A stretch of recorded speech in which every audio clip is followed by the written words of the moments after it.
রমজান মাসে গর্ভবতী মায়েরা এক ধরনের পেরেশানির মধ্যে থাকেন।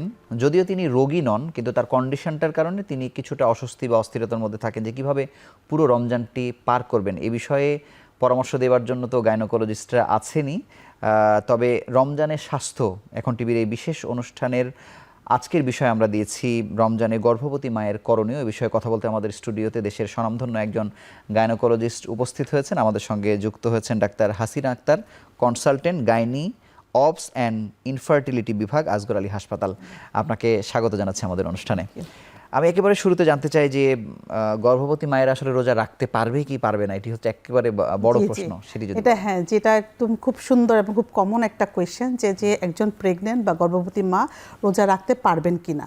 আসলে আমি যদি এক কথা উত্তর দেই, ওনার যদি কোনো প্রবলেম না থাকে, অনলি প্রেগনেন্ট মা রোজা রাখতে পারবেন। যে কোনো ট্রাইমেস্টারে পারবেন, যে কোনো ট্রাইমেস্টারে পারবেন, কিন্তু এটা ডিপেন্ড করবে কিছু কিছু ব্যাপারে। যেমন প্রথম ট্রাইমেস্টারে একটা মেয়ের খুব বমি হয়, তো আমরা জানি বমি হলে রোজাটা ভেঙে যাচ্ছে। তো অতিরিক্ত বমি যদি হয় বা সে যদি অনেক অসুস্থ থাকে, খেতে না পারে, সেই ক্ষেত্রে রোজাটা না রাখাই ভালো। এবং এটা ইসলামের নিয়মই আছে যে রোজা না রাখে পরবর্তী রোজা রাখবে, আল্লাহর তরফ থেকেই আমরা একটা নিয়ম আসছে। তো এটা একটা গেল প্রথম ট্রাইমেস্টারে। এবং লাস্ট ট্রাইমেস্টারে একটা প্রবলেম হয়, তখন সে টার্ম প্রেগনেন্সি থাকে, বেবি অনেক বড় থাকে এবং বাচ্চার চাহিদা বাড়ে। যদি রোজা রাখার পরে দেখা যায় যে বেবির মুভমেন্টটা কমে যায় বা তার কোনো প্রবলেম দেখা দেয় বা ডিহাইড্রেশন বেশি হয়, ইউরিন পাস হচ্ছে না, এই ধরনের ক্ষেত্রে রোজা না রাখাটাই ভালো। তবে পারবেন না এটা বলা যাবে না, সব স্মুথ থাকলে উনি যে কোনো ট্রাইমেস্টারে রোজা রাখতে পারবেন। কিন্তু অনেক মায়েরা হয়তো মনে করেন সন্তানের কল্যাণের কথা চিন্তা করে যে সে ঠিকমতো পুষ্টি পাবে কিনা, বড় হবে কিনা, ক্ষতি হবে কিনা, মানে এগুলো কি আসলে ভ্রান্ত ধারণা কিনা, বা রমজানে আসলে আইডিয়াল প্র্যাকটিসটা কি? অ্যাকচুয়ালি আসলে রোজা রাখলেই যে বাচ্চা খাওয়া পাবে না বা বাচ্চা ঠিকমতো বাড়বে না, এমনটা না। তো রোজার দিনে খাবার ব্যাপারটাও মায়েদের এটা খেয়াল রাখতে হবে। যেহেতু উনি রোজা রাখবেন সারাটা দিন, উনি কি সেহরিতে কি খাবেন বা ইফতারে কি খাবেন, খাদ্য তালিকা তাহলে কেমন হবে? এটা হবে ইজি ডাইজেস্টেবল ডায়েট, এবং অবশ্যই এটা প্রোটিন এবং এটা ভিটামিনযুক্ত খাওয়াগুলো যাতে বেশি থাকে, এবং রিহাইড্রেশন, পানি যাতে বেশি খায়।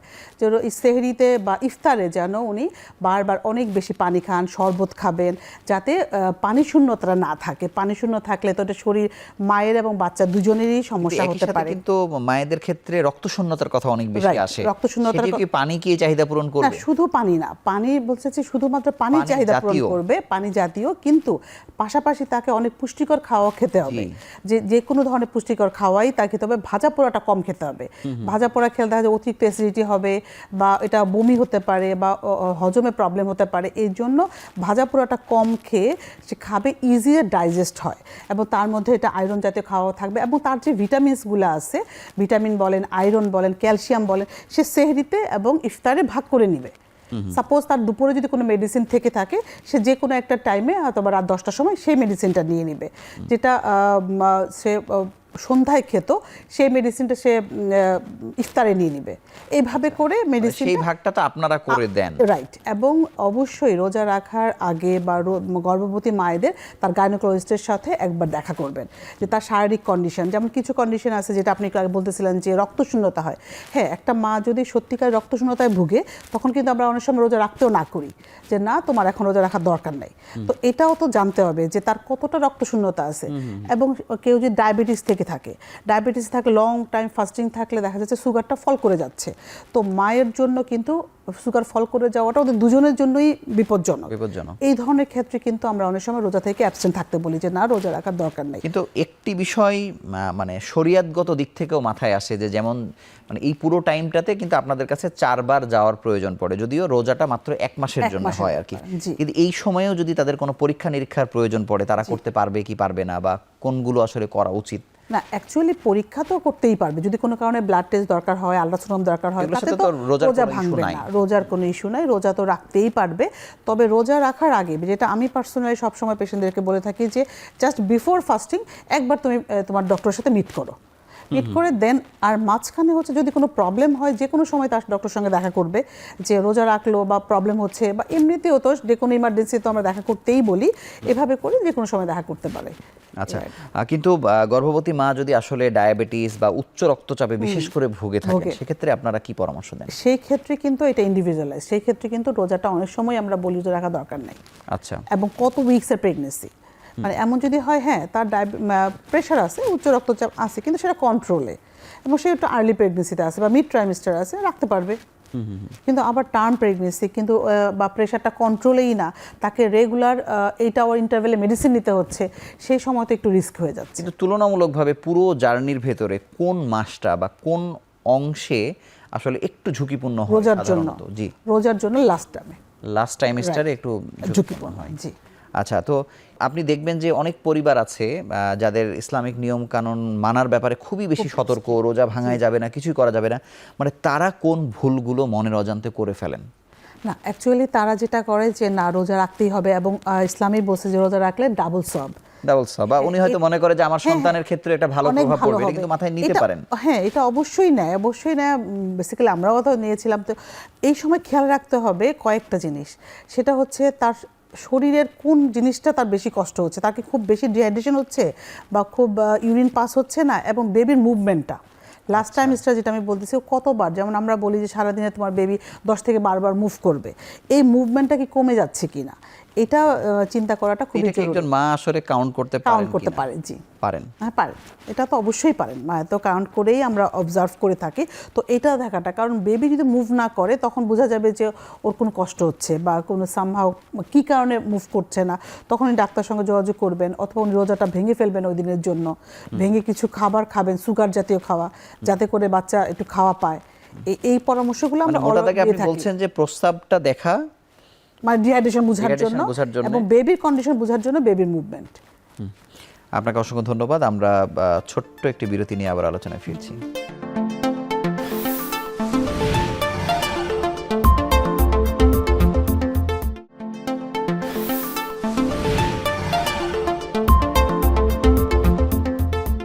ডাক্তার হাসিনা আক্তার, আপনার কাছে জানবো যে আমাদের মায়েদের মধ্যে এক ধরনের প্রবণতা থাকে যে গর্ভবতী হয়েছে মানেই একটু নড়াচড়াহীন, স্থির থাকা, বাচ্চা ক্ষতিগ্রস্ত হবে, এটি একটি ভ্রান্তি অনেক দিন আগে থেকে আসলে আছে।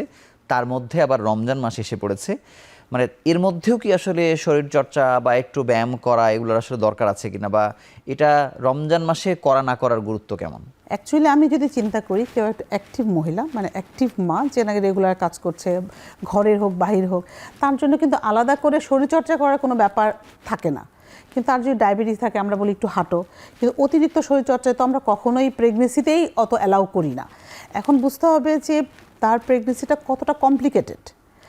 সাপোজ নর্মাল প্রেগনেন্সি, তার তো বেড রেস্টের কোনো ব্যাপার নাই, সে নর্মাল মুভ করবে, কিন্তু তার যদি কোনো কমপ্লিকেশন থেকে থাকে তখন তার বেড রেস্টে থাকতে হবে, তখন তো শরীরচর্চা করা যাবে না। ঠিক তেমনি রোজার মধ্যেও তাই, রোজাতে তো আর আলাদা করে যে শরীরচর্চা বা এই ধরনের কিছু করার দরকার নাই, কারণ রোজাটা তো এমনিতেই একটু স্ট্রেসফুল যাচ্ছে, সে এমনিতেই না খেয়ে আছে লম্বা সময় ধরে, লম্বা সময় ফাস্টিং আছে, তো আলাদা করে তো এটা তো খুব বেশি যে শরীরচর্চার এত ব্যাপার নাই। কিন্তু রমজান মাসে আপনারা অন্যান্য সময়ের থেকে গর্ভবতী মাদেরকে যেমন দেখেন যে আপনাদের সাথে আসছে, কথা বলছে, যোগাযোগ করছে, রমজান মাসে যদি আমি আসগর আলী হাসপাতালের কথাও বলি, মানে আপনাদের কাছে ভিজিটে আসার প্রবণতাটা কেমন দেখেন? এটা ডিপেন্ড করে, এটা ডিপেন্ড করে। তার কারণ অনেকেই আছে যে রোজার আগে একবার দেখিয়ে নিয়ে চলে গেল, ভালো, রোজার মধ্যে এমনিতেই মানুষজন ঘর থেকে বেরোতে চায় না, রোজাতে তো জানেনি, মানে রাস্তায় ট্রাফিক বেশি থাকে, এবং বাসার কাজের ব্যাপারটাও যেহেতু ইফতার সেহরির একটা ব্যাপার থাকে, তো প্রবলেম ছাড়া তো কেউ আসে না, নর্মালি আসতে চায় না, তবে রেগুলার ফলো আপ তো করতেই আসে পেশেন্টরা। আমাদের হসপিটালে তো সব ধরনের ফ্যাসিলিটি আছে, টেস্টগুলোও হয়, কিছু টেস্ট থাকে, তাদের ব্লাড টেস্ট থাকে, আল্ট্রাসোনোগ্রাম থাকে, মানে এটা রমজান আসলে আলাদা করে মাথায় নিয়ে আলাদা করে কিছু না। কিন্তু একটি বিষয় হচ্ছে যে আপনি জানেন যারা সচেতন তারা কিন্তু প্ল্যান করে যে আমি সন্তানটা কোন মৌসুমে নিব বা কখন ডেলিভারি হবে, এটা অনেক সচেতন যারা। আর এমনি হচ্ছে সাধারণত কর্পোরেট হাসপাতালগুলোতে একটু অ্যাফ্লুয়েন্ট সোসাইটি আসলে যায়। আপনি কি মনে করেন যে কোনো কারণে মানে রমজানের সময় গর্ভকালীন পিরিয়ডটা যাতে না থাকে, এটি কি এড়ানোর কোনো দরকার আছে? না, কোনো দরকার নাই, তার কারণ আর চাইলেই যে সম্ভব তাও না। সাপোজ কারো ডেলিভারি হওয়ার কথা ঈদের 7 দিন পরে, তার কোনো কারণে লেবার পেন উঠে গেল মাঝ রমজানে, কি করবেন? অথবা তার বেবি মুভমেন্ট করছে না, তো আমাদের তো হসপিটালে অ্যাকচুয়ালি রোজার জন্য কোনো আলাদা করে বন্ধ থাকে না বা কিছু না, আমরা তো 24 আওয়ার্স একটা অনকলেই থাকি, 24 আওয়ার সাপোর্ট দেওয়ার মতো ফ্যাসিলিটিস আমাদের আছে, একদম 7 ডে। In a week. তো রমজানের সবাইকে আপনাদের টাইম টেবিলে কোনো চেঞ্জ হয়? এটা শুধু আউট পেশেন্ট দেখার জন্য। আউট পেশেন্ট দেখার, হ্যাঁ, রেগুলার যখন আমরা যে পেশেন্টগুলো দেখি আমাদের রমজানে একটু আগে আসে, তার কারণ হচ্ছে সেহরি ইফতারের একটু আগে, কিন্তু ইমার্জেন্সি 24 আওয়ার্স খোলা। ইমার্জেন্সি সেটা আমি ইফতারের সময় সিজার করতে পারি বা ডেলিভারি করতে পারি বা মাঝরাতেও, সেটা তো তার জন্য কোনো ইয়ে নেই। গর্ভবতী মায়ের অন্য কোনো রোগ, যেমন আমরা উচ্চ রক্তচাপ, ডায়াবেটিস পেশেন্ট, এগুলো ছাড়াও অন্যান্য শারীরিক দুর্বলতা যদি আসলে থাকে, সেক্ষেত্রে আসলে রোজার সময় আসলে আপনারা কি পরামর্শ দেন? না, যদি এমন থাকে যে একটু আগে বললাম যে এনিমিয়া থাকতে পারে তার, বা আদার্স অনেক ধরনের রোগ আছে যেটাতে সে ভুগতেছে এমন ক্ষেত্রে, তো সেটা আমি বলবো যে রোজা রাখতেই হবে এমন রিজিড হওয়ার কোনো ব্যাপার নাই, যেহেতু রোজাটা উনি পরেও রাখতে পারবে। এবং বমিটা অনেকেরই হয়ে যায়, বমি হলে তো রোজাটা এমনিও ভেঙে যাচ্ছে, তো সেই ক্ষেত্রে কিন্তু আসলে মানে ওভার রিজিড হওয়ার কিছু নাই। ভালো যদি শরীর খারাপ থাকে রোজাটা রাখবে না এই মুহূর্তে, পরে আল্লাহ বাঁচালে বেবি হয়ে গেলে দেন তার রোজাগুলো সে রেখে ফেলবে, এটা হয়ে গেল। কিন্তু ঘুরে ফিরে আসলে যেটি হয় যে এই মায়েদের বা মা না মনে করলেও পরিবারের মানুষদের মধ্যে এক ধরনের কনসার্ন থাকে যে আসলে সন্তান ক্ষতিগ্রস্ত হচ্ছে কিনা, সে ঠিকমতো পুষ্টি পাচ্ছে কিনা, মানে এই ভ্রান্তিটা দূর করার জন্য আসলে আপনার বক্তব্য কি? রোজা রাখলেই বেবির ক্ষতি হবে এই জিনিসটা মাথা থেকে ছেড়ে ফেলতে হবে আর কি। হ্যাঁ, এখন তার যদি খারাপ লাগে, মায়া যদি অসুস্থ থাকে, তার এমন হতে পারে তার খুব ডায়রিয়া হচ্ছে, তার খুব বমি হচ্ছে, তার খুব অতিরিক্ত প্রেশার বেড়ে গেছে, এই ধরনের, বা ইন্ডিভিজুয়ালাইজ যে তার, অথবা সে নিজে নিতেই পারছে না, রোজা রাখছে, তার খুব খারাপ লাগছে, সে রোজা ভাঙবে, কিন্তু সব ঠিক আছে, শুধুমাত্র প্রেগনেন্ট এই জন্য রোজা রাখবে না, এটা আসলে ঠিক না। মানে এটা আপনাকে অসংখ্য ধন্যবাদ। আমরা আরো একটি ছোট্ট বিরতি নিয়ে আবার আলোচনায় ফিরছি।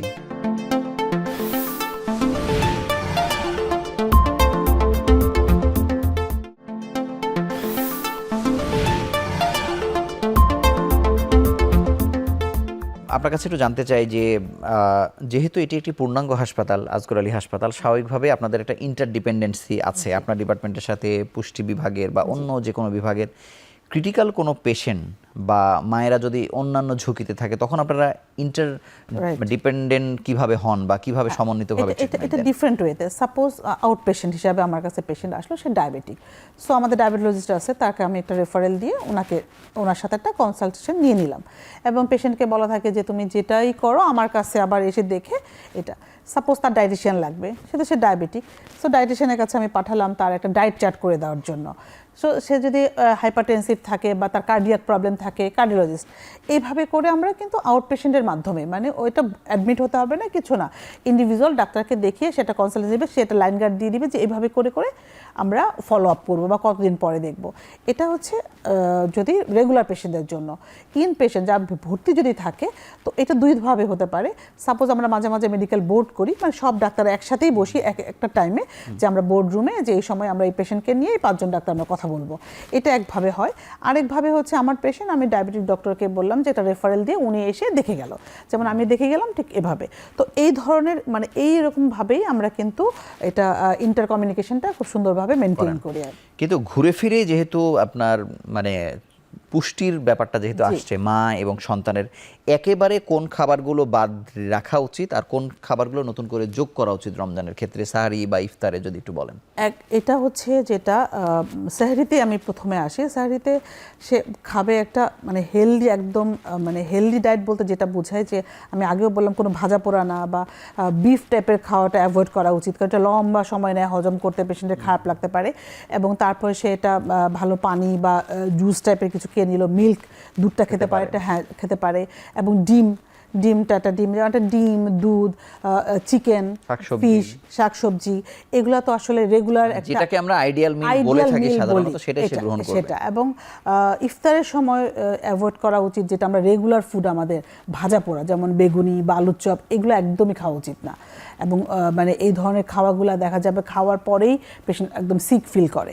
তো এটা না খেয়ে সে লাইট একটা, ইভেন তো এমনও করতে পারে সে ভাত খেয়ে ফেলতে পারে, একটা সবথেকে ঝামেলা মুক্ত একটা ইজি একটা খাওয়া দেয়। অথবা অনেকে দই, চিরাটা ভিজিয়ে দই দিয়ে খেয়ে নিতে পারে, এটা পুষ্টিও পেলো, তার পেটটাও ভরে গেল, মানে ফ্রুটস বেশি খেতে পারে। তারপরে ফ্রুটস খাবে, এরপর কারণ একদম তো খালি পেটে ফ্রুটস খেলে আবার অ্যাসিডিটি হয়, তো এটা খেয়ে নিয়ে দেন সে ফ্রুটস খেলো, সব ধরনের ফ্রুটস একটু করে খেলো। এখানেও একটা করে ডিম রাখতে পারে, যেমন সাপোজ সে দিনে সেহরিতে একটা ডিম খেলো, ইফতারেও একটা ডিম খেলো, তাহলে তার প্রোটিনের চাহিদাটাও মানে মেট আপ হয়ে গেল। এইভাবে করে কিন্তু। এবং আরেকটা জিনিস, তার কি সহ্য হয় না, এটা কিন্তু বড় একটা জিনিস। যেমন দুধ অনেকেরই সহ্য হয় না, অ্যাভয়েড করতে পারে, অ্যাভয়েড করতে। আমি তাকে বলে দিলাম তুমি 2 গ্লাস দুধ খেয়ে ফেলো, সে খেলো, কিন্তু তারপর দেখা যাচ্ছে লুজ মোশন হচ্ছে। সেটা তাকে নিজেই বুঝতে হবে, নিজেকেই বুঝতে হবে। আমরা অনুষ্ঠানের শেষ প্রান্তে আমরা জানি যে অবস অ্যান্ড গাইনি বিভাগ খুবই স্বয়ংসম্পন্ন আসগর আলী হাসপাতালের। আপনাদের এই যে জনবল বা সেবার পরিধি বা সক্ষমতা, সেটা যদি একটু বলেন। জি, অ্যাকচুয়ালি আসগর আলী হাসপাতালে আমাদের গাইনি অবস ডিপার্টমেন্ট আলহামদুলিল্লাহ অনেক স্ট্রং, এবং আমরা এখানে অনেক কনসালটেন্টই আছি, রেগুলার কনসালটেন্ট আছে, পার্ট টাইম কনসালটেন্ট আছে। আমাদের ইনডোরে মিড লেভেল একটু ডাক্তার আছে স্পেশালিস্ট যারা পোস্ট গ্রাজুয়েশন করা, এবং আরেকটা গ্রুপ আছে মেডিকেল অফিসার। তো এই গাইনি অবসের পাশাপাশি আমরা কিন্তু ইনফার্টিলিটি সেবাটাও দিয়ে যাচ্ছি। আচ্ছা, যেহেতু আপনি নিজে একজন বন্ধাত্ব বিশেষজ্ঞ। জি, তো আমাদের একটা ইনফার্টিলিটি সেন্টারও আছে। তো ওখানে আমরা ইনফার্টাইল কাপলদের মেল ফিমেল সবাইকেই আমরা দেখি, মেল বন্ধাত্ব হলেও দেখছি বা ফিমেল হলেও। আপনাদের এখানে কি স্বাভাবিক প্রসবও হয় কিনা? মানে অনেকে তো মনে করে যে হয়তো কর্পোরেট হাসপাতালে হয়। রাইট, এটা একটা একদম কমন কোয়েশ্চেন যে আপনাদের এখানে জিজ্ঞেস করবে যে নরমাল ডেলিভারি হয়, তো পেশেন্টকে আমার বুঝাতে কষ্ট হয় যে নরমাল ডেলিভারি তো নরমাল।